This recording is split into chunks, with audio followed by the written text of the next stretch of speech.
আসসালামু আলাইকুম।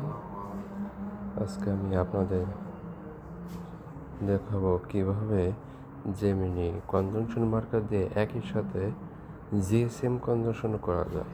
আপনি জিএসএমটা দিলেই কনজাংশনটা অটো রিপোর্ট করে দেবে। এই আছে আমার এক্সেল ফরম্যাটটা, এই আছে সিঙ্কেজ, আমার প্যাটার্নের কত সিঙ্কেজ আছে আমি সেটা টাইপ করে রাখছিলাম। এখন আমি এই প্যাটার্নটা লোড দেবো।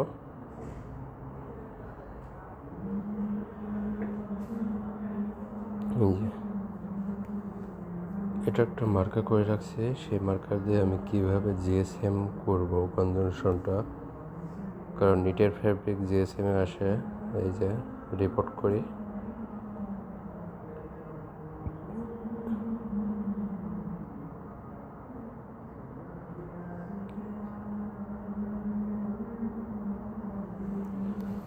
রিপোর্ট ওকে হয়ে গেল।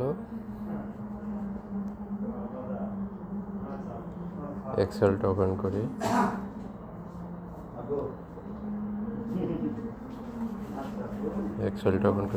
ভিডিওটা ভালো লাগলে অবশ্যই সাবস্ক্রাইব করবেন, লাইক করবেন।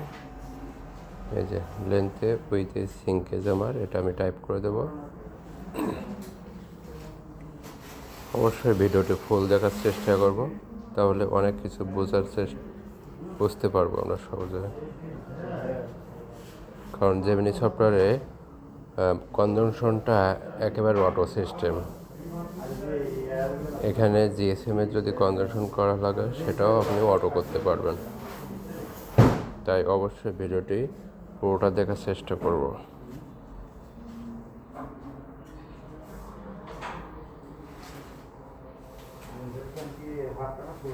এই যে এখানে আমি 220 জিএসএম দিয়ে দিলাম।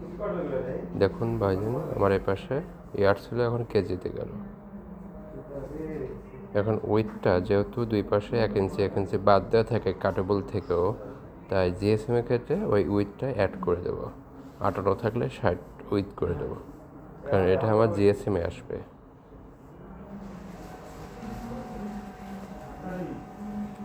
এই যে কেজি পার ডজন, আর এই আসছে আমার 220 জিএসএম।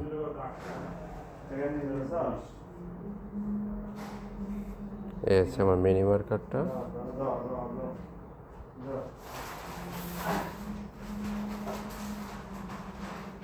এই আছে জিএসএম কনজাংশন হয়ে গেল। এখানে আমার 11 পিসের মার্কার,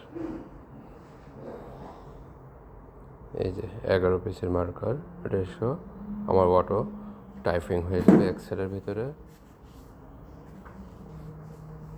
কতটা পাস নামছে সেটাও দেখতে পাবেন। অবশ্যই ভিডিওটি ভালো লাগলে থাকলে শেয়ার করবেন, কমেন্টস করবেন। আসসালামু আলাইকুম।